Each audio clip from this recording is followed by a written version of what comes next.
In Jujutsu Kaisen, Toji Zenin, the Invisible Man, and the calamity that essentially brought about the entire plot of the series itself. Thanks to the maximum potential heavenly restriction bestows to his human body, Toji's mostly unmatched in strength, speed, and durability. His close quarters combat is only comparable to Maki Zenin, the second coming of Toji's awesome power. Known as the Sorcerer Killer, Toji is a top-tier assassin and has only ever been thwarted once in his career, that being by the #1 sorcerer in the entire era. In fact, Gojo Satoru, the Six Eyes, was the only person to ever notice Toji stalking them.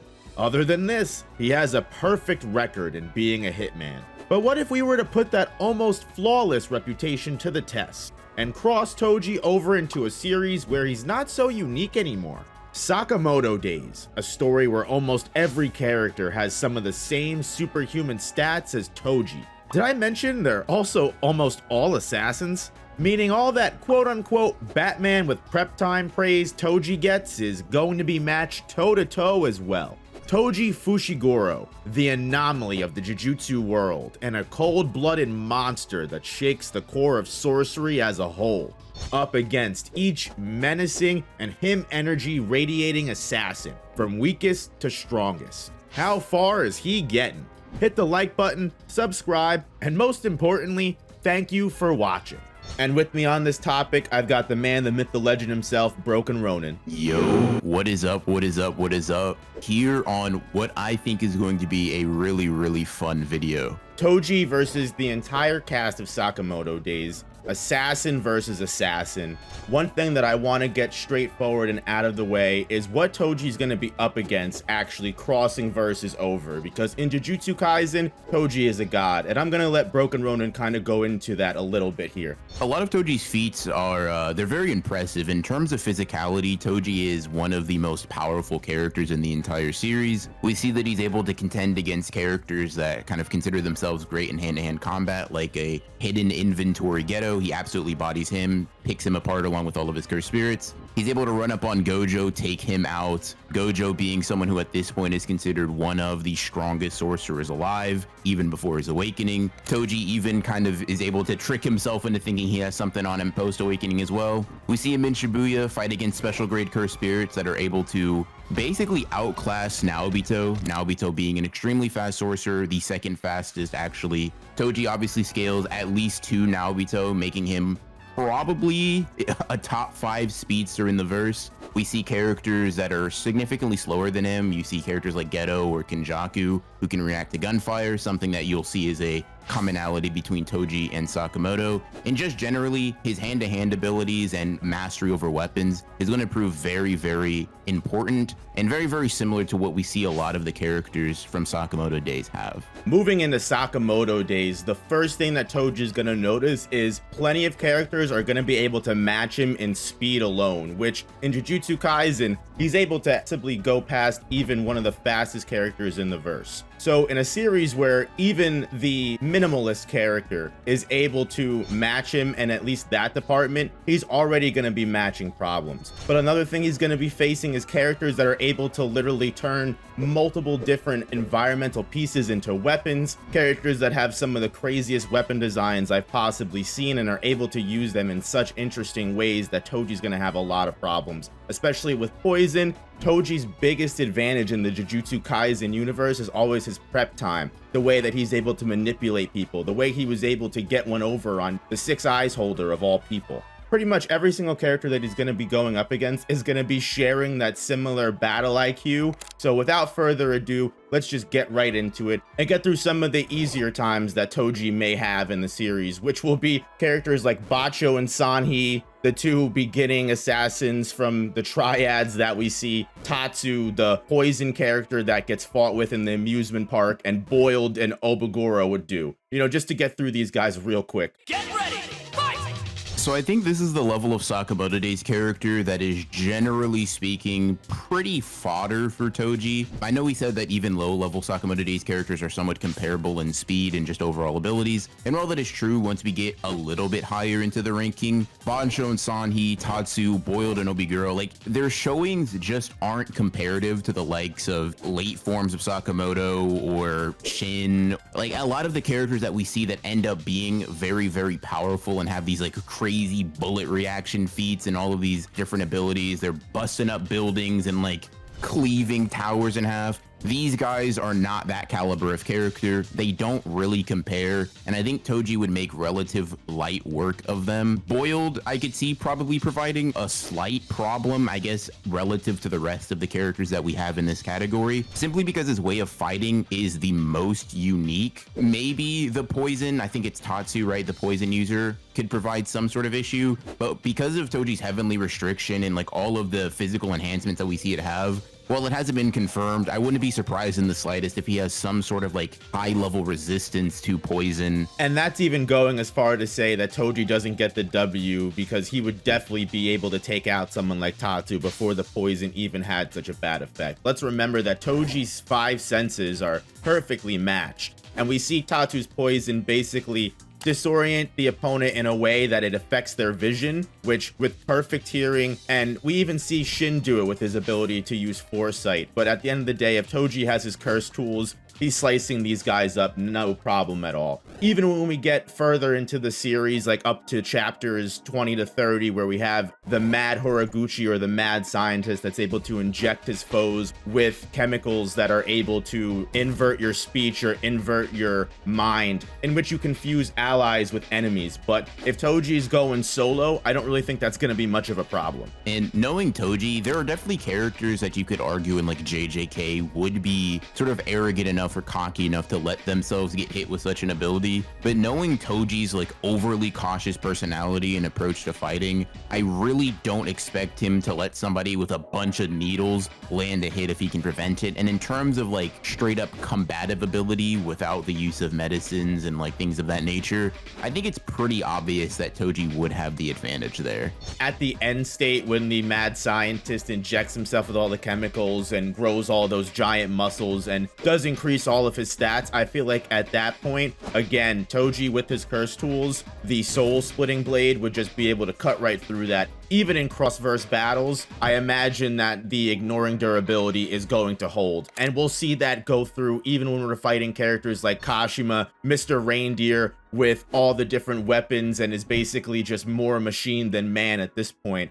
Regardless of durability, regardless of what he's packing heat under there, Toji's going to be able to slice through that the same he does with the scientist. Toji's array of abilities is just going to be very good against someone like Kashima, even with Gojo, someone who he at the time didn't think had reverse curse technique, did not think he could heal in the slightest. Toji was extremely thorough, right? So the minute that he realizes that Kashima is a slightly more than a regular human being, he's probably going to make sure to do his due diligence and completely detach everything from him. I definitely feel like Toji, with his speed, with his heightened senses, would definitely be able to react to bullets. Kashima is known to have some kind of machine gun or cannon in his arm, even though Inverted Spear of Heaven wouldn't really do much against a lot of characters here, because we're not really dealing with the supernatural. He can use the Inverted Spear of Heaven with the Chain of 1,000 Miles, as we do see him use against Gojo, to fight long distance. So even if you want to say Kashima, a character that can fight long distance, would have the advantage over Toji if he can match him in speed, that's not going to hinder Toji whatsoever. And I feel like we'll see this as well as we get into some of the students of the JCC. We're not really getting into super high categories. I think you can make an argument for some of these characters starting to, in a skill exclusive category, maybe start edging out Toji, or at least start becoming like more comparable. Amane, for example, with his 4-section staff, even surpassing Playful Cloud in terms of like complexity of usage. You can maybe argue that these characters are starting to demonstrate skill, but that doesn't really matter much if you can get completely overwhelmed, and especially out-hacked by abilities like Soul Split Katana, for example, that can at a moment's notice just cleave through anything basically. It's going to be imperative that characters don't block that, which I don't think is something that the people we're talking about right now would be able to intuit or be able to avoid after realizing that it is not a normal blade. Even characters like Mafuya Siba, who uses the ankle blades, I'm pretty sure, or the heel blades, whatever you want to call them. If they just try to use that or try to clash with Toji when he's using his sword, it's pretty much one and done, because you figure a character even like that has his blades angled in that certain direction, if Toji's able to slice through that, that might be the end of it. Characters like Joichiro Kaji, the guy who wears the Canada helmet, what's that one kind of hat called? What's that? I have no idea, but I know exactly what you're talking about. Like you wear it during cold weather. The Mountie hat? Yeah, something like that, man. Oh, he has like heightened senses like Toji, and that's actually specifically how he's able to help the cast win Gaku, who's controlling one of the students using that robotic kind of manipulator technology, where he's able to hear the lag in his movements. A feat that will help him against someone like Toji, because Toji's not going to be able to sneak up on him. Toji's not going to be able to pull any tricks. If he does have the same kind of speed feats, it's definitely going to be an interesting fight. Like you said, I definitely agree. Even with like now Torimaru, the Sakamoto fanatic, with her rifle, he's definitely a massive battle axe. I think these characters are definitely demonstrating sort of really unique abilities, because they're not like curse techniques in the sense that Toji kind of can prepare for them with certain curse tools. They're specific fighting styles that Toji would have to get used to on the fly. And for as skilled as Toji seemingly is, for as like physically gifted as he is, one thing that we don't really see from Toji, or even Maki for that matter, in terms of like physical ability, is the elite level of skill and competition that we get to see in Sakamoto Days. So despite these characters being in what we would generally classify as like relatively easy Ws, you're starting to get a sort of a feel for the skill difference, because in Sakamoto Days, every character is I say normal, right? But it's as normal as you can be while also being like having the capacity to dodge bullets. When going up against characters whose whole bread and butter is this, and everybody in their competition and in their field is exactly the same way, I think you're starting to realize that, hey, even these lower level characters have certain abilities or certain traits of them that could make Toji's fighting a little bit inhibited in some capacity. I don't think they beat him just yet. Especially like characters like Shin Azakura in the realm of the series, although he's starting to get his glow up in the later chapters, isn't really that much of a threat on his own. But against Toji, how do we feel like the clairvoyance ability, where he's going to be able to read Toji's mind and see every possible theory and thought Toji has? I think Shin is sort of the first character where we have to have like an actual discussion and really start like kind of talking about how they fight, because I think specifically clairvoyance and in its base form, not really counting the precognition just yet, I think is enough to even out, or at least like start to even out, any massive physical disparity that you think Toji could have. Now, I personally don't think you can really demonstrate that Toji is significantly faster than even characters on the level of Shin. Shin is kind of able to fight with or against characters that can react to gunfire and react to gunfire in like very ridiculous, outlandish ways. Elite level combative abilities. We see his knowledge of like firearms and close quarters abilities is like really high. Toji, also in the same vein, pre-awakened Maki's catching bullets. Toji's dozens and dozens and dozens of times more competent than that Maki in terms of physical ability and fighting and just like fighting skill. It gets interesting to say the least, right? I definitely think you combine that with a power glove strike, and Toji might feel that in the morning. What's going on here? I was just fighting fodder before, you know what I mean? So I definitely think Shin is starting to get to that category where, because of his hack specifically, even though he may be physically inferior, he's starting to get up there, you know what I mean? I'm glad you mentioned the power glove, because this is another instance where Toji is going to be met in a category that he's probably never been met in before, and that's going to be weapon proficiency. Even Shin's power glove, which I would say is somewhat similar to a curse tool in the realm of Jujutsu Kaisen characters, this is the first instance, and we'll see it especially as we get into later characters, especially with order members and things like that. He's beginning to lose ground in all of the advantages that he had in Jujutsu Kaisen. But even characters like Lu Xiaotang, one of the other protagonists in the series, who kind of gets left out in a lot of arcs because she really isn't too strong, but when she does have that drunken fist energy, she's even able to take out one of the serial killers. I do think Lu Xiaotang kind of gets the short end of the stick in this category, but I will say her drunken fist is something to sort of to beware of. If you leave any 200 proof out there, right, Toji might be in some trouble there. I think no one would really argue that base Lu Xiaotong is really doing anything to Toji, though. She's got to have some she's got to have some drink near her if she wants to fight with him, I think. I think Toji's biggest gripe here, at least up till this point, is going to be that he has to try and at least exert some level of effort.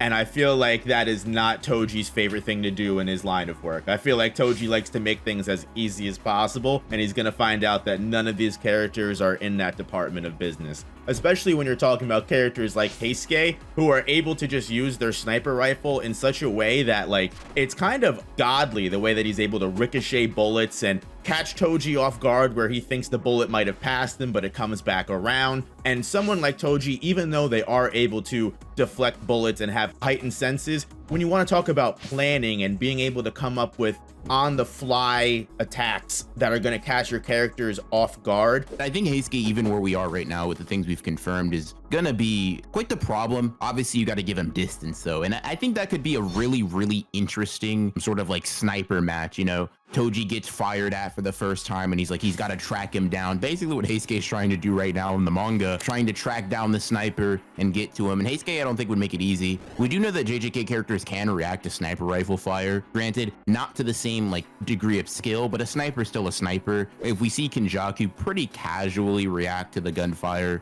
of my sniper at the end of Shibuya, I don't think it's too crazy to say that in just raw speed, Toji should be able to pull off a very similar feat. The problem comes in looking at the fact that the bullets are going to be changing trajectory at speeds, coming at him at ridiculous angles that he may not initially expect. We don't necessarily see it specifically with him. We don't necessarily see him demonstrate that ability firsthand, but we do see Maki versus Naoya, where she's able to sort of like precog his trajectory. She's able to avoid him and like dodge in the air and do all of this crazy acrobatic stuff that generally speaking would be very good against a sniper like Heisuke. I could even see him thinking that he's got him pinned, right? Toji's in the air, he's got the ricochet bullets coming around, and Toji just flips over it, just completely ruining his plans. It's not to say that Heisuke is getting bullied here by any means. I think if you give that guy some distance, you got a problem on your hands, right? It's just that Toji is particularly good, and like we've seen almost a direct one-to-one example of how a heavenly restriction character can fight and react when going up against someone super fast that can change their trajectory like a moment's notice. They can just stop on a dime, turn around on a dime, and move at crazy speeds. Obviously, that's what gives Toji his weight in this battle, specifically his battle IQ, because Heisuke isn't the brightest bulb in the box, and Toji's just such a voracious hunter. He's someone that would definitely just be bursting through buildings or doing what he could to get to Heisuke. So I think at this level of sniper, the way that characters are going to be using weapons again is where Toji is going to fall short every single time. How do you feel like a specific weapon example, Natsuki Seiba with the invisibility, would interact with Toji? I feel like his heightened senses would probably give him no trouble here. We completely agree on that. I think Natsuki Seiba would actually get dealt with much easier than his rank would imply, specifically because his invisibility would probably lead him into thinking that he can sneak up on him, right? And Toji would just let that happen and then take him out. You remember in Hidden Inventory when Geto's like, well, we didn't leave any residuals, right? How did you even track us? Like, how did you find this place? And he's like, dude, humans leave trails too. You know what I mean? You guys leave non-cursed energy related trails. Your scent, your footprints, all of these different things, right? That basically let me know that you exist and where you exist. I just followed you like that. I think Toji would basically pull up the same thing. He kind of gets shafted a little bit just because the invisibility doesn't do much to help him, and it's pretty clear that that is a large part of his fighting style. Not a lot of characters in Sakamoto Days have access to supernatural powers, but we did mention there were specific examples. Obviously, Shin is one. Some sort of technique that can be used comes from Akira Akao, as we see some form of the path, which is basically a state that allows Akira to see and perform the sets of actions she needs to basically kill someone. Kind of like if you've ever seen Demon Slayer, Tanjiro's able to see the string that connects to the final blow. Akira, although she hasn't perfectly mastered it, she's still kind of new to it. I think it would be very interesting to see how that kind of flows against someone like Toji, who, at least in his verse, is the assassin master. It's not necessarily a hard counter to Toji in the sense that he can't get around it somehow, because in certain instances, the paths can just literally show her that she has no hope of beating the person. There's a large gulf between you and whoever you're trying to kill here. don't do it or you're gonna get sliced and diced. So it's not that Toji couldn't at all ever sort of hit Akira, or that she's immediately gonna like blitz and one-shot him or just, you know, go for the vitals off rip. But I do think her being able to see the specific trajectory of like what she needs to do and how exactly she can most effectively and efficiently take Toji out is something that's interesting. One thing that I want to bring up, and I forget his name off the top of my head, but you know the speedster with the cool shoes, right? Kendaka. Yes, exactly. He mentions that the path's weakness is sort of its super reactive ability, right? The fact that, you know, their eyes basically pick up anything and everything, it sort of can be used as a weakness if you pick up on that. So I'm curious, do you think that Toji has the knowledge or like adaptability to notice that, wow, okay, she has particularly good eyes? I mean, he may have some experience with really perceptive characters in his own verse, right? So I think he might have like a little bit of an inclination for realizing when someone has good eyes or not. Akira might be one of the first characters we see that does have a colossal uptick in strength. I mean, she's literally able to rip someone's throat out with one hand. I definitely think that while presenting Toji with a very interesting style of fighting, something that would make him go, even if you want to say it's a very high diff fight and he wins at the very end, just at a critical moment, Toji would come out victorious. I generally agree with that. I think he has a predisposition to being able to notice certain things like that, even if he doesn't go into it already with that knowledge. I think we're just a little bit away from looking at the tier of characters that can exploit any sort of weakness that they find in Toji at a moment's notice. We'll see that even going into this next section of characters who may or may not be able to break the mold and get that W against Toji, which is going to be the serial killers, the 4 that get released over time. And the first one that I want to start with is probably the person that I think would give Toji the least hardest time, is Saw, who's the character who kind of sits in the background the entire time, kind of lets all the other serial killers do their work, and then tries to strike at the very last second. Probably, honestly, the character that shares Toji's attitude the most. I think they would probably be able to share a beer together. I mean,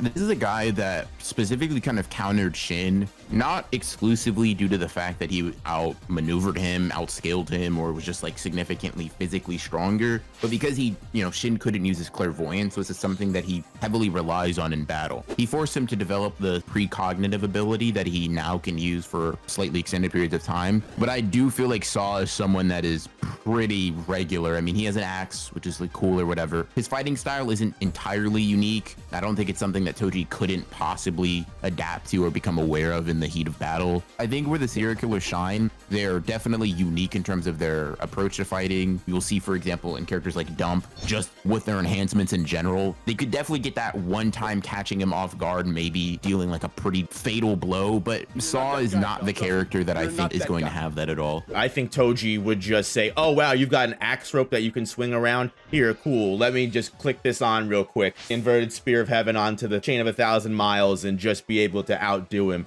But characters like Dump, who again have a little bit more experience when it comes to fighting, she's got the extendable spikes that are hidden inside of her body. She's got 2 in her hands and 6 just throughout her torso, kind of like Kimimaru from Naruto. Dump is very fast. Attacks are strong enough to force someone like Osaragi, a much higher tier assassin in the order, at least on the defensive for a certain amount of time, and able to send them flying back with just one single attack. So this is going to be one of the probably the first characters that, as far as feats, is probably matching Toji toe to toe. I would argue that Dump's probably best claim to fame, like in this specific encounter, is she basically tries to do what she does to Osaragi, which is just like immediately catch Toji off guard in this scenario and like just impale him with the metal spikes. I will say that I think the being able to essentially one-shot her with Soul Split Katana, being able to gain that massive amount of distance with the Inverted Spear of Heaven plus like Chain of 1,000 Miles combo is definitely going to be enough to make the difference. Although I could see, you know, Toji being like walking up all, you know, all confident like, because this character doesn't necessarily seem like much from the jump, but those spikes could,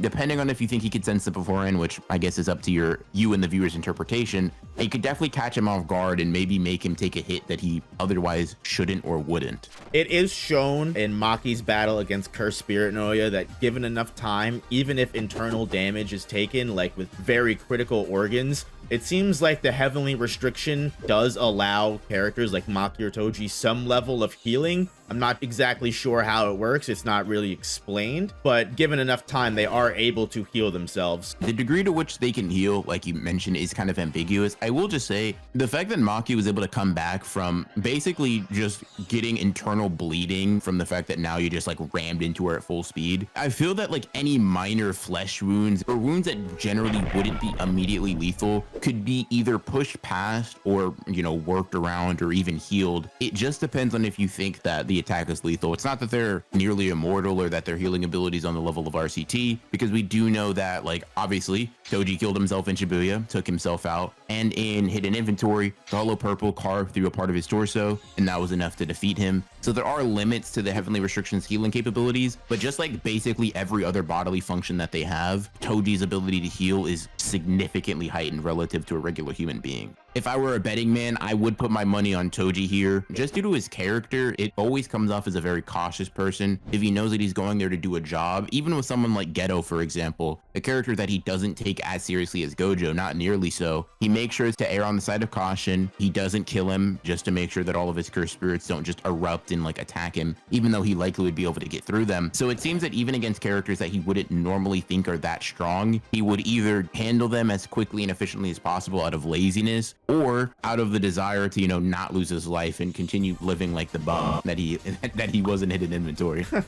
I do think this is the first instance where we really see the saving grace of the soul splitting blade, because just the ability to ignore all durability, I think, is what would really give him the advantage, specifically against dump, extendable spikes, everything like that. If you just slice through those in the right way, you can pretty much take that character out and you can ensure that one-hit kill. So I feel like I agree. I would also bet on Toji here. I'd probably also bet on Toji against another serial killer like Minimalist, who we see has very low fight feats. It basically gets pretty much dusted by Nagumo, even though Nagumo is definitely probably one of the better characters we have on this cast. His main ability is like he's just able to take people and crush them into small little balls. And I feel like Toji, if this man tried to do that, he'd be like, I don't want your hug, bro. And that would be just the end of Minimalist. Bro, I don't hug men, right? And then just Yep. just stab him or something. Minimalist probably isn't weak, right? But he just suffers from going up against like a goat who would not let him demonstrate anything. This guy, like, I don't know, crushed cashiers and like crushed people or whatever, and it's like, cool. That's impressive, you know what I mean? I wouldn't want to fight him, but Toji is a completely different story. Honestly, the last serial killer, who I really think is going to be the most interesting one of the group, is going to be Apart, who has the whole ability with strings, who is legitimately able to use them to basically cut the Eiffel Tower apart almost, and is even able to press Sakamoto, a character who is much higher on the list, even though only at 30% of his power at this point in the series. I still think Apart is going to be the first instance where, damn, you know, given the right conditions and the way that Apart can possibly trap Toji or catch Toji off guard with the way that he uses his strings. I think Apart's thread manipulation or wire manipulation, whatever you want to call it, could definitely prove to be a problem. The biggest weakness that could maybe be brought up is sort of mental instability, generally speaking, going into a fight. Generally speaking, he's shown like a pretty high level of combative ability, but he does have some sort of like some minor ticks and things like that that maybe Toji would be able to exploit. But I do think that his wires are probably like some of the most unconventional abilities Toji would have gone up against, fighting a character that he can't just like negate the abilities of, and someone that's comparable in terms of speed and strength. I mean, those wires will hurt Toji. It's not like they'll cleave through his body or anything like that instantly, but it's not something that he could ignore either. He would definitely be taking damage, and he would definitely be getting worn down over time if he wasn't careful to make sure to handle it strategically. Once again, the power of the wires and the threads could be sort of like overcome with Soul Split Katana generally. Heavenly Restrictions durability is definitely going to give Toji an edge here, but even in the series that Apart comes from, the wires have displayed enough strength that he's able to literally dismember body parts with no problem whatsoever. Nothing to be scoffed at. The fact that if he can just use them and throw them everywhere, you figure if you can put wires in a certain area of the direction, you can put wires in another trajectory that can disarm Toji. Soul Splitting Sword gets taken out of the equation, which again, as we've stated before, is really one of Toji's biggest saving graces here in some of these fights. It's just going to be Toji who, even going all out with full speed and with full strength, because even his bare hands, he's going to be able to rip apart a man. You know, I don't disagree. I don't think that he's not capable of that. But again, with the wire to thread manipulation of just how crazy you can use those abilities and catch your opponent off guard, it's definitely going to be one of the hardest fights that I think Toji has ever been in. And again, saying that when Toji has literally gone up against someone that can actually manipulate space is kind of insane. It's certainly a coin flip, and I think it's because Apart's abilities are just, they're particularly useful against someone like Toji. You could go the Sakamoto route and grab them, take hold of them, and start swinging him around, which it's funny because he kind of does that with the chain of 1,000 miles anyway, so Toji might have some proficiency in using that strategy. I wouldn't say that,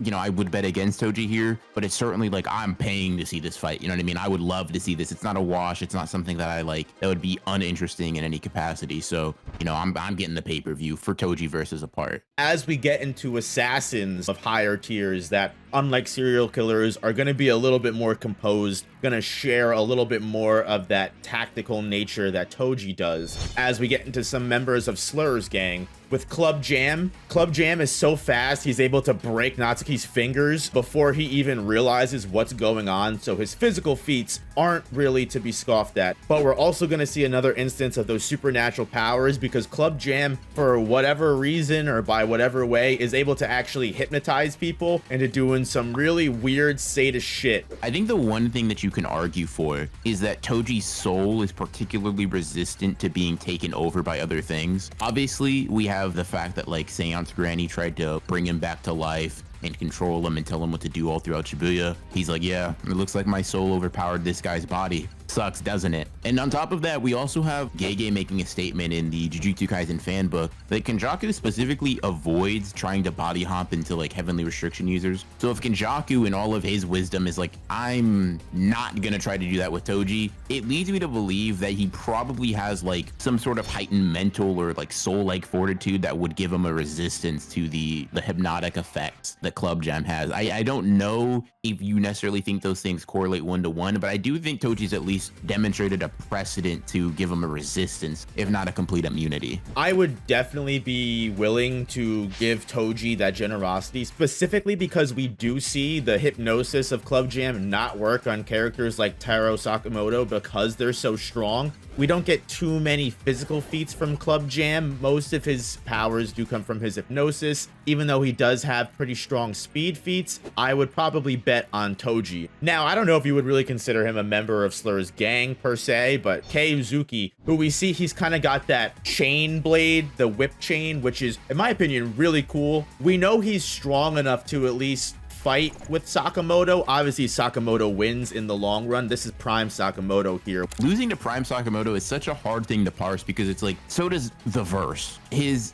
defeat over Rion, or like his victory over Rion rather, is how I should phrase it. I don't know if we think that it was like a very straightforward win, or if that he maybe like attacked her while she wasn't willing to kill him or something of that nature, because it's still pretty ambiguous how everything went down that day. Being able to fight against Rion is no small feat in and of itself. His weaponry is it's pretty useful, and I 100% agree with you, is actually really cool. Feat wise, it's just tough. It's tough because he's still an ambiguous character. A lot of his fights are very limited in terms of like our knowledge of them, so I can't really say so far. One of the biggest things that's going to be helping Uzuki out here is we know that he was very critical in the fight against Kendaka, so we know that he does have some level of expertise against a character that is just specifically super duper fast. And with it being very ambiguous whether Uzuki actually killed Rion or Rion willingly gave her life up, because we do know that Rion is another personality that shares Slur's body. It's implied that some sort of funny business went on, right? So it's definitely hard to tell there. It's just an example of a character that, like, in theory, scales really high, has really good feats,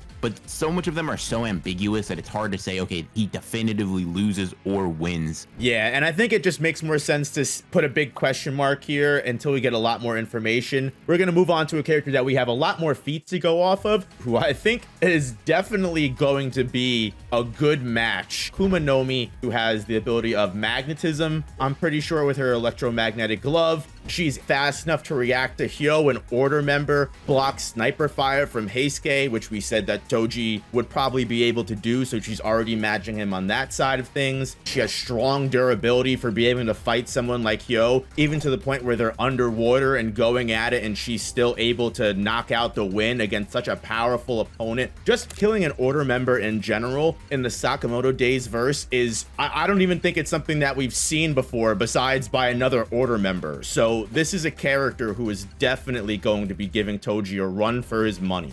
When you realize that statistically she is pretty comparable to Toji, and the fact that she can basically disarm him with her electromagnetic abilities, it gets kind of scary for Toji, man, because Toji primarily is like someone who fights with weaponry. It's not that he has no capabilities of fighting in hand-to-hand combat, it's just very obvious that his preference is fighting with weapons, swords, knives, whatever you may think. And most of them look like they're made of some sort of metal, right? Something that could directly be affected, attracted, and taken away from him. Her being relative to him and her like making him weaker than what he normally is in terms of like attacking power, in terms of versatility, and potentially even in terms of skill is something that could definitely give her the edge against Toji. This is where Toji actually falls short, because if she's able to disarm Toji with her magnetic gloves, unless he can physically rip them off of her, she will never be disarmed. She will always have some kind of weapon. We even see her use nails that she can fire fast enough to literally just penetrate human skulls. She's able to counteract Heisuke's sniper fire with iron sand. Plenty of conditions at her disposal to get the win against Toji. If Toji is going at this barehanded, quite honestly, I really don't see any situation he's able to get a win on Kumanomi. In most situations, Toji would be able to win this battle through his advanced speed, right? Like with barehanded Toji, we know he's got pure strength. He's got the killing intent where he's going to take his opponent out in one shot if he has to, even if it is with his just physical hands. But if this is a character that's able to perceive his speed and again have just the ability to magnetize anything at their disposal in the area, depending on what you want to say, if location matters or not, if you want to put them in a field without magnetization, still going hand to hand, blow for blow, this is a character that's going to be able to meet Toji in every way. So the only way I see Toji winning is if you put them in like a fucking desert, and then it's just them going bare fist knuckles until the other whoever falls. If they're in any sort of like metropolitan environment, right, there are cars, there are like any sort of like metal poles holding up building structures, things of that nature. Toji brings out any of his metal weapons. That in a generally fair environment, Toji probably isn't coming out with a victory here. And I think you'll even see this trend going forward as we reach some of these higher tier characters. Gaku, who is just an extremely powerful assassin. I mean, again, he hasn't directly killed an order member. He's able to go toe-to-toe against Takamura, pretty much, at least as far as we know, one of the strongest order members on their team at the moment. And it's stated directly that him being able to survive an encounter with him is probably something that has literally never been done before. Even up against a character who is known for taking no prisoners whatsoever, he's able to hold his own. He's able to show durability that outscales almost every other character in the series, literally losing his right hand, 2 fingers, barely flinching after that, and still being able to fight. He literally dismantles pretty much the entire, if you want to say, JAA facility by himself with his mace hammer. Gaku is just a force of nature and is going to be one of the first characters that we see that matches Toji completely in just pure aura alone. Regardless of feats, like just for a second, right? Looking at a guy that you think, oh, I just believe he can beat Toji, regardless of what we've been shown. Gaku is one of those guys. He's carrying that giant mace around. With Gaku, we might be getting to the point where these characters are just strong enough to go toe-to-toe and win. For example, Club Jam is someone that we use as like the antithesis of this, right? Any victory he can get probably relies on attacks. Whereas Gaku doesn't really have any crazy hacks. He's just a physically ridiculous monster. Yeah, I don't know how you want to say Toji interacts with this kind of character and what level of scaling you want to say Gaku has over him. We're not coming out as glazing him too much. He is shown to have enough physical strength to obliterate half of a JAA guard's torso with just a backhand strike. Toji is definitely a strong motherfucker, but I don't know if a simple flick of the wrist is going to literally blow someone's fucking torso apart. God forbid, even if you want to say the soul splitting blade is something that, yes, it's probably going to be able to cut right through Gaku's mace. We see specifically in the JCC arc when they're on the island, when Gaku takes control of one of the students using that kind of technological, you know, video game gauntlet, whatever he has on.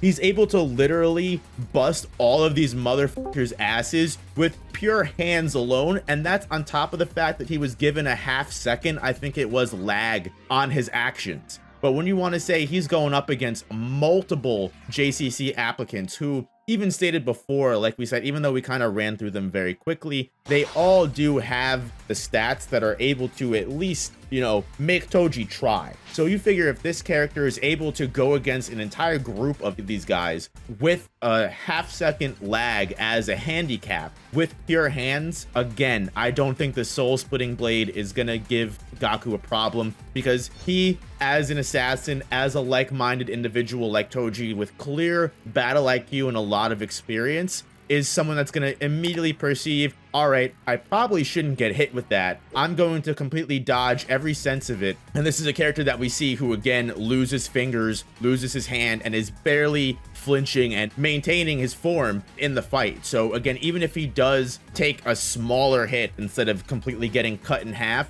this isn't something that's going to stop the onslaught of Gaku. So I don't know. I feel like I said I didn't want to glaze him, and I feel like that's exactly what I did. But it really said not to glaze and proceeded to give the craziest hype ever. I can understand some sort of ambiguity there for some people, but like we've been saying it for a while, there's a tier of character where their like just general level of strength is enough to go up against Toji just in a very confrontational upfront match. And Gaku as at the bare minimum, the start of this trend where, yeah, Toji fights them, he's coming out bashed and bruised without any particular hacks, without anything of that nature. So yeah. I want to pull into a little bit of an intermission phase here, because I wasn't really sure where to put this character, because we really only see her in the past arc. Granted, even though the small little bit we do see, she does have plenty of amazing feats and is able to really assert herself as one of the stronger characters in the verse, even in that small little past section. Rion Akao, who is pretty much the fully fledged, fully realized what the paths technique would be. A character that is able to completely utilize the paths to such a degree that they're able to take out almost every opponent that they go up against, except I think Kindaka. When it comes to combative ability, right? Rion makes a distinction that Sakamoto, who granted is like the peak of the verse at this point in the story, could potentially beat her with no weapons around, right? Absolutely just using his environment, using his surroundings, using nothing but like makeshift weapons, he would win. But Rion generally, when it comes to using weaponry and like fighting up close, seems to have a pretty elite advantage there. And Kindaka even makes mention of the fact, compared to Nagumo and Sakamoto at the time, she is doing the best. She is making the best use of like her abilities to fight against him. So it kind of implies that she is, at least in under specific conditions and circumstances, a really, really dangerous opponent, and someone who is basically the amplified version of Akira, who towards the earlier portions of this video, we were already saying could potentially give Toji a problem, just because the ability to see the correct way to attack a character or things that you need to avoid in terms of saving yourself and avoiding certain attacks. The upgraded version, the version with a lot more stamina, version with a lot more just general physical abilities and showings, she might have Toji's number on this one. I think specifically the quote is, if you put me and Sakamoto in a room naked with only knives, I would win. She's able to, with the paths, see multiple different paths for the enemy, indicating that she can basically just pick and choose what's the best way to kill you at any point in time. Whether we want to say that Rion has that same level of stats like Gaku, where they're just able to piece Toji up no problem, or you want to say that the paths is really what gives her that edge, I don't know if I feel comfortable picking a winner in this one as easily as I would against someone like Gaku, but I definitely think that she would be able to press Toji in a way that, again, no other character has done before. I think she would specifically have a sort of lethality or precision and accuracy that Gaku wouldn't have, that would be able to offset any like large physical or stature difference that may exist between the two. And the fact that she can literally just supernaturally see the paths that allow her to kill. Toji has enhanced senses, but we've never seen something that direct. Maybe on the defensive end, right? Maki versus Naoya showed like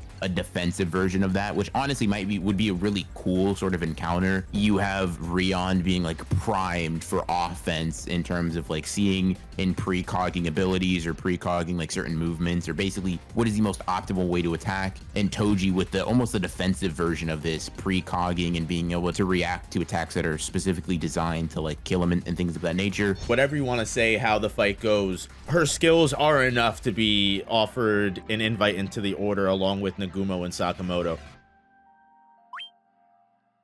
Get ready for the next battle.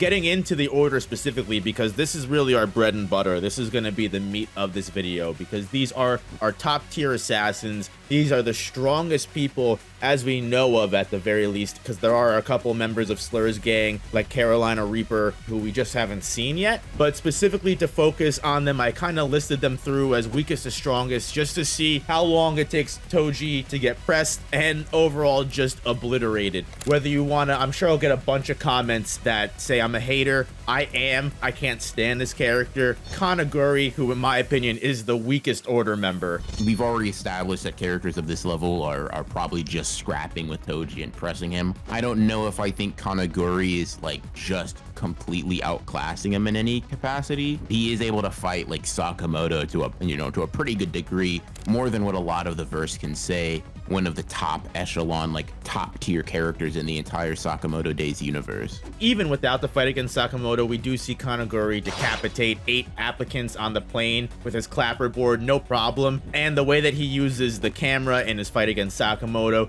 just the different ways that he's able to use this movie aesthetic in his fighting style, definitely provides him with a lot of different opportunities to catch Toji off guard. We know he's insanely durable. I think he gets his ass beat multiple different times in that arc alone, and he's still alive and kicking. So he's able to take multiple near lethal hits. I could see like the specialized laser he has catching Toji off guard initially, but I mean, Toji's also he's not new to like large beams or like crazy abilities like that. I mean, he got hit with red, he blocked that with inverted spear. He's been like thrown around with blue. If this is a Toji post Hollow Purple, he probably has a phobia of certain things like that. He's definitely going to be avoiding that laser. But yeah, no, I do agree that on the order members, this is probably the one that I think Toji would have the least amount of difficulty with. Kanaguri is like very strong, but he's also relatively straightforward in his fighting style. He just is very powerful. You know what I mean? He has the lasers. He has his movie clicker. He's generally speaking a pretty typical close quarters combatant, just a high level one.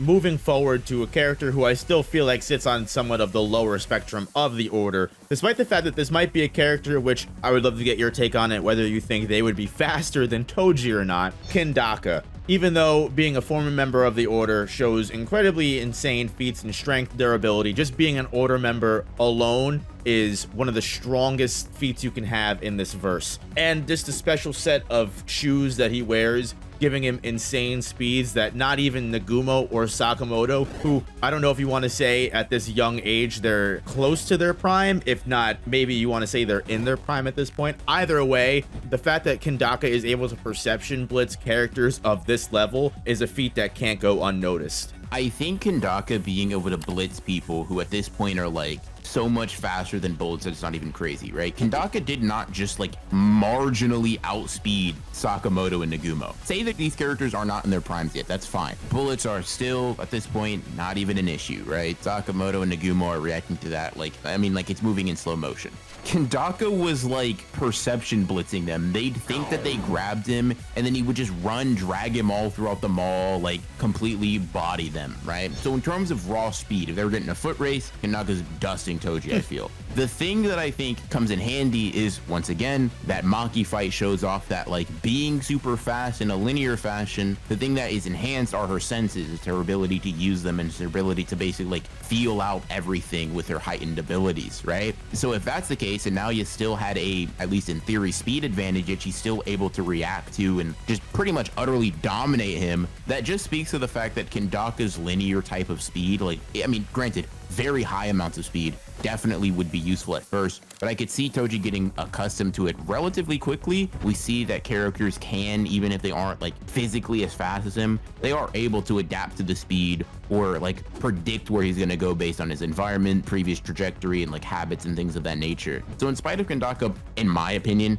definitely being faster than Toji, that doesn't make the fight. It definitely gives them a massive advantage, but it doesn't mean that Toji has to lose because of that. This is the second order member that, although it would definitely give Toji a run for his money, I don't know if Kendaka himself has the other rounding abilities that will give him the win against Toji. Someone that does have extremely fast speed, I don't know on Kendaka's level, but it's a character that's able to catch even Sakamoto off guard, which is no small feat alone, and also has the strength and durability to also back that up. Order member Hyo, who is supposedly still one of the most powerful assassins in the entire JAA, regardless of his recent deceasedness. Just to give you an idea of their strength, is able to punch Sakamoto clean through a wall. Now this wouldn't be that crazy, but he's attached to an MRI machine, which supposedly can weigh around 4.5 to 7 tons. This is once again the type of character that is just a physical beast, you know what I mean? No real hacks. He just hits people really hard and hits people really hard really fast, right? Like, that's his whole shtick, in all honesty. But I could see Toji like tearing through him with Inverted Spear of Heaven or something of that nature, right? Doing like damage that no regular person or even enhanced person would be able to survive and get up with. And Hyo being like, okay. Because I mean, he got blasted through his eyes, and I think it's even said his brain, right? Like, Kumanomi says that like she aimed that directly through his head. The like motorboat engines just like driving through his spine, and he's still like holding on to like an elite assassin. Forced her to tear her own arm off because she couldn't escape post-death. This is the type of character that I think even with Toji's level of thoroughness, Toji can mess up just on the fact that he would get up from like Gojo level damage and then just be like, all right, cool. Hyo is definitely one of these characters that is just going to be able to surprise Toji every step of the way. I really don't see Toji having any way to stop Hyo besides just getting a really convenient slice with the Soul Splitter blade. And when I say convenient, I mean fucking just convenient. The stars have to align, and like God himself needs to shine the light down that gives Toji the opportunity and like blinds Hyo. And while Hyo is a character that just overwhelms Toji in the stats that Toji usually finds himself overwhelming other characters in, another interesting discussion, which is basically just Heisuke 2.0, is Kamihate, the sniper that we were just recently introduced to of the Order. It's just going to be another hunt mission for Toji, but a much harder hunt mission because this character is immediately going to be hunting him from a huge distance and is going to be able to move into different directions.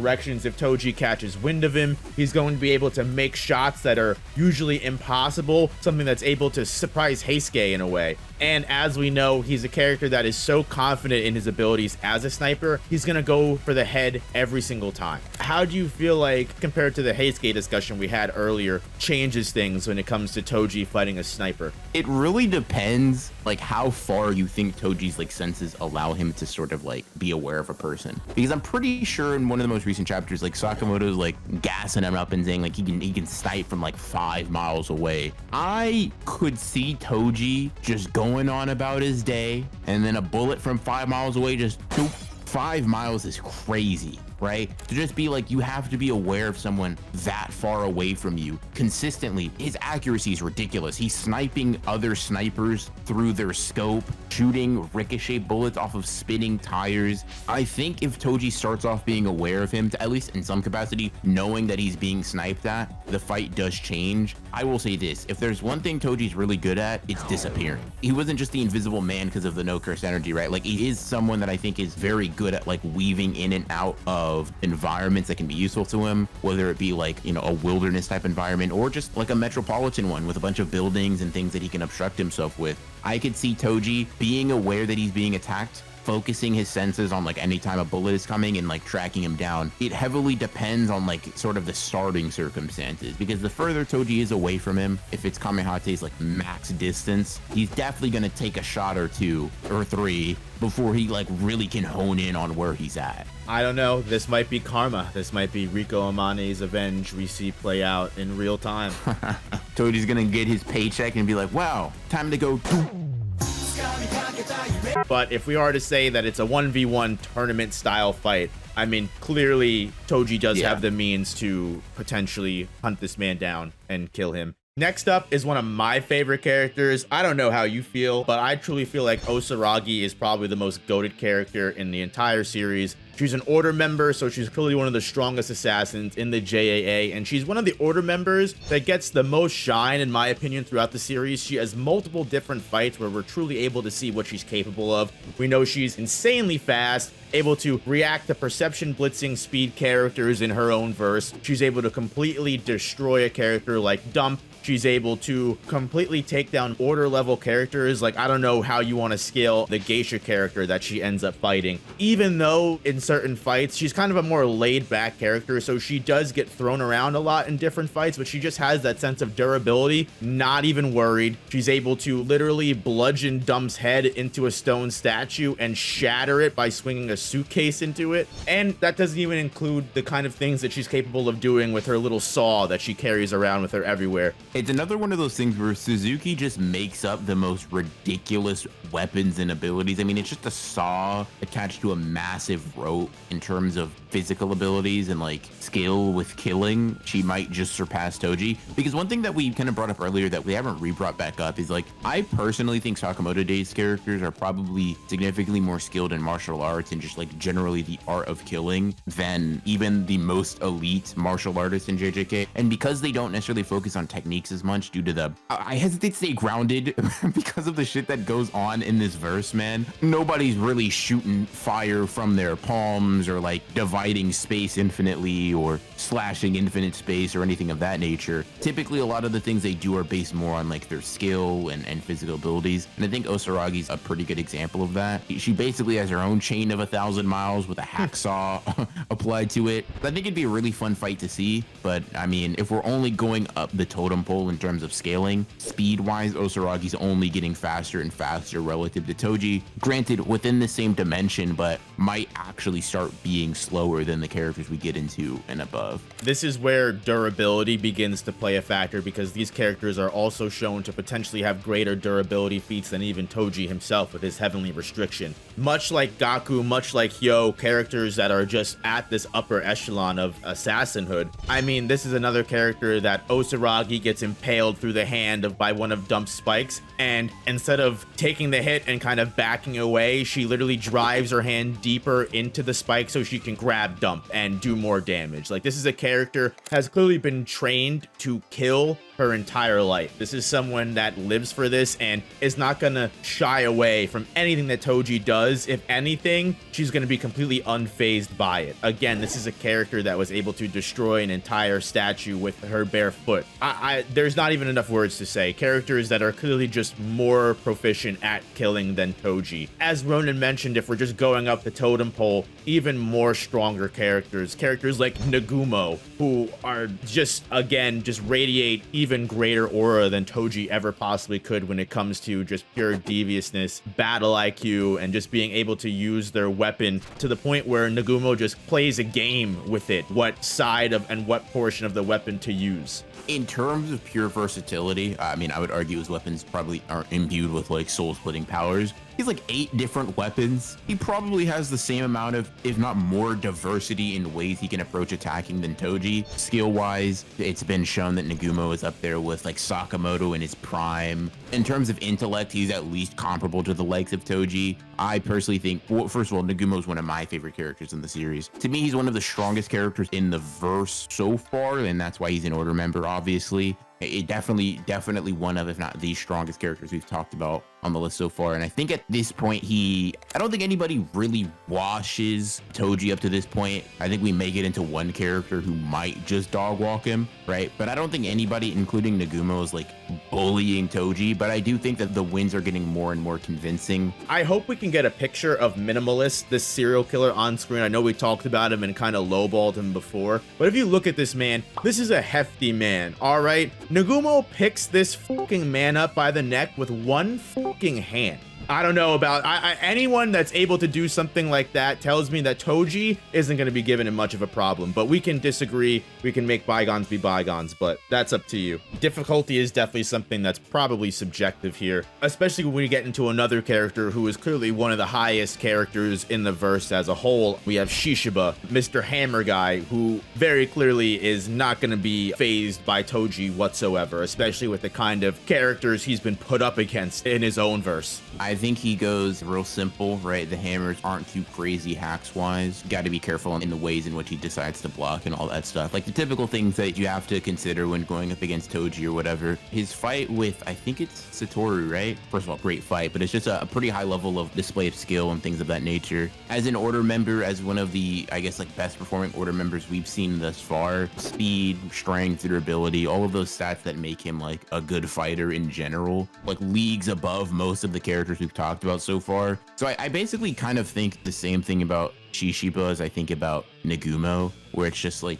they just win, you know what I mean? Pretty plain and simple to the point. What gives Shishiba his props mostly is, like you said, his fight against Yotsumura Satoru. So I definitely think Shishiba gets his props. I think, like you said, we don't need to go into it too much because at the end of the day, Shishiba is very simple. He uses his hammers. He's just overall probably more experienced and more skilled than Toji. And whether you want to say that's just because he grew up in a world that lended him all of that experience, and Toji grew up in a world where he was clearly just stronger than everyone, that could be interpreted multiple different ways. Specifically, moving on to the character that we started talking about a little bit, which is Satoru Yotsumura. Is it kind of just the same deal that we're talking about? Yeah, it feels very much like the same, because they kind of scale to each other, obviously, based on their fight. If one character wins, the other character wins. If one loses, the other loses, if that makes sense. He obviously has like the bladed 3-section staff or whatever. I can see Toji not feeling super at odds with the weaponry just from the jump, because I mean, while, you know, Playful Cloud isn't bladed by default, right?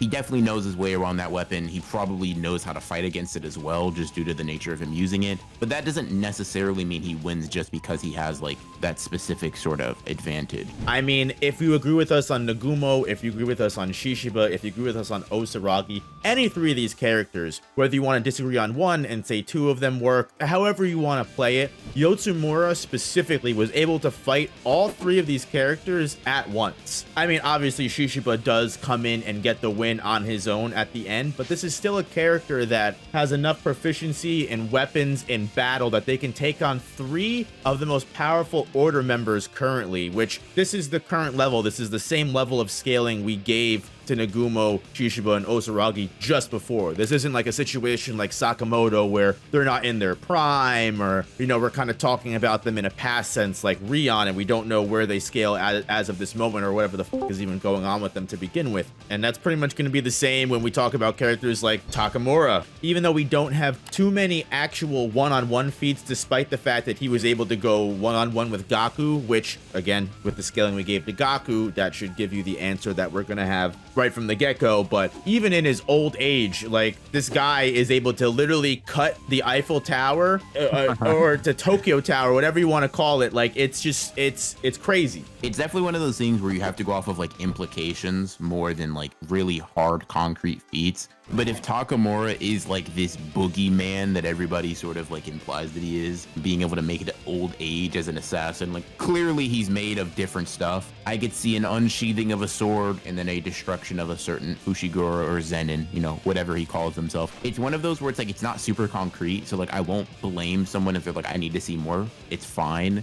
Once you get past Kendaka, Kyo, Osaragi, Nagumo, Shishiba, all of these top class assassins in this verse, Toji just unfortunately stands no chance. These are characters that have a much more experienced idea of what killing even is. When we talk about how Toji would fit in a verse of all assassins, if it hasn't been clear through this entire video, he's clearly meeting his match in this verse and not even really holding a high position in this verse.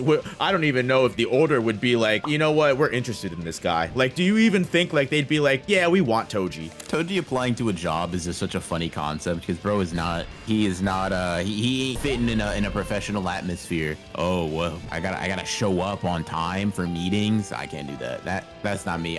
They definitely would not be a good fit for each other in any capacity for sure. I mean, people like Kanaguri are clearly able to do whatever they want, so it really depends. Yeah. But getting into just assassin work as a whole, it's clearly time to focus on the main event, best assassin in the entire world. The series is legitimately named after him, Taro Sakamoto. I know we kind of talked a lot about the order members and how most of them clearly push Toji to the brink of no return. Clearly, Sakamoto is able to go toe-to-toe with a lot of these order members, but there are two separate ways that this fight can go. Because we know Prime Day Sakamoto, the best assassin in the entire world, if he's going to get that title, it's pretty clear as day Toji is going to lose. Just based off of the way that we talked about a lot of these characters, specifically even Satoru Yotsumura, who is supposedly another person that shares the title of one of the strongest assassins in the verse. So if Prime Day Sakamoto is stronger than him, then we have our answer right there. But I think the more interesting discussion would be the Sakamoto that we have right now, retired Sakamoto, which is stated to be 30% of Sakamoto's overall prime power.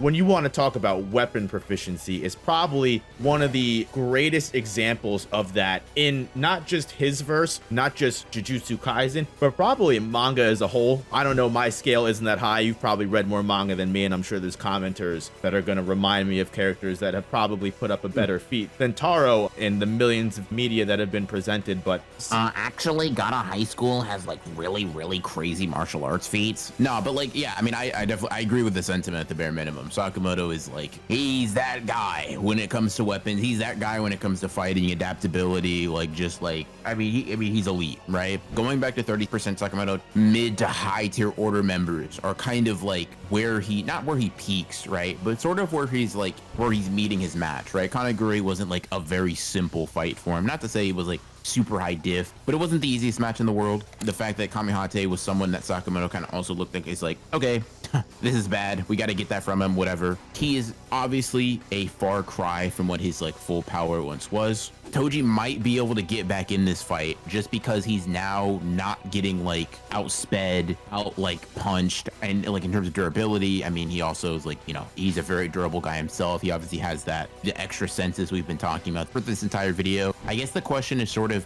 do you think Sakamoto's skill is enough to overcome the sort of difference in variety of tools? Because I do think that's sort of the main advantage they have against each other, whereas their stats seem relatively comparable, but Toji has better weaponry going into it. Sakamoto has better like hand-to-hand combat ability, adaptability, and general like skill level. How much of an advantage they both have over the other in their respective categories, it definitely is an interesting fight to sort of see play out, right? You have Toji with a one-shot ability, Toji being able to like fight Sakamoto with pretty high levels of proficiency from like crazy range and being able to mix and match that whenever he needs to. And then Sakamoto obviously being like Sakamoto, you know what I mean? I definitely feel like the environment and location plays a big part in the fight between 30% Sakamoto and Toji, specifically because, as we know, the environment is really where Sakamoto shines. Sakamoto is the king of being able to make anything lethal, to the point where even in the first chapter, he's able to make cream puffs and rubber bands a very effective weapon against Shin. We see him in the past arc just be able to pull things from trains. We see him in almost every fight that he's in be able to use the environment to his advantage. So I really feel like regardless of what location they're in, I feel like Sakamoto is going to be able to take advantage of most situations. Now, going back into what we kind of said for Kumanomi being put in a desert, even what Rion says where, you know, regardless of Sakamoto's ability to make any location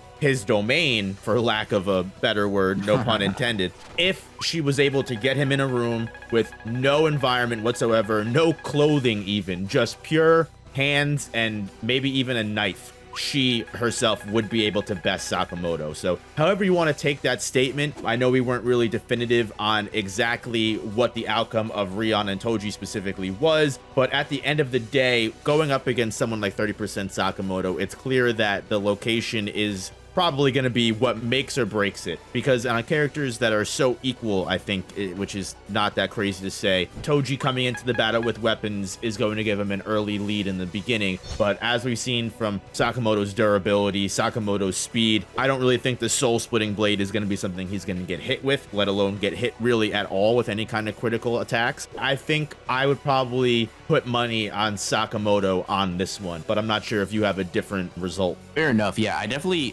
do think that circumstance and like environment changes it. The more bare the environment, the more I'm willing to bet on Toji. You put him in a store, you put him in his store.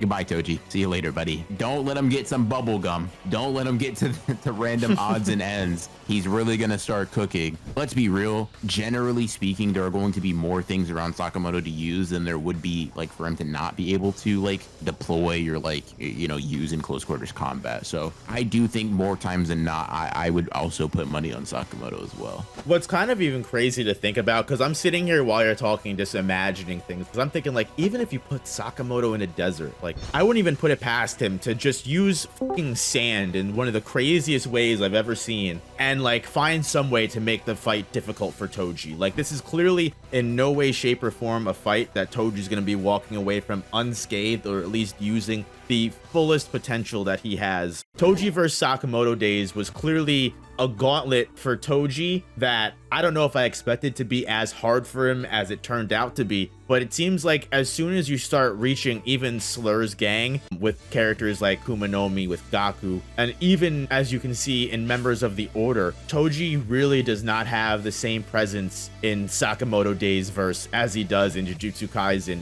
not by a long shot. He definitely showed off, like, I mean, he showed out for JJK, he did his thing, right? He's definitely cooking for a lot of this gauntlet, but yeah, it's by no means easy, and he's definitely not getting flawless victories all the way through. Do you think if Toji grew up in this verse and was able to fully utilize his assassin capabilities and be trained in a world where assassins are prioritized, do you think he would grow to become an Order member, grow to become a high-ranking member of, let's say, Slur's gang, and oppose JAA entirely, because we know Toji just kind of wants to do whatever the fuck he wants. He doesn't like to take orders. The thing to me about Toji that's crazy, right, is like Sakamoto, like Nagumo, Rion, all these characters that don't literally have supernatural, like at least like inverse supernatural enhancements to them. They are like quote-unquote regular humans who have trained their way up to being this strong. If Toji already has the initial advantage, and then he's training with these damn super soldiers, I'm gonna be real, that's scary.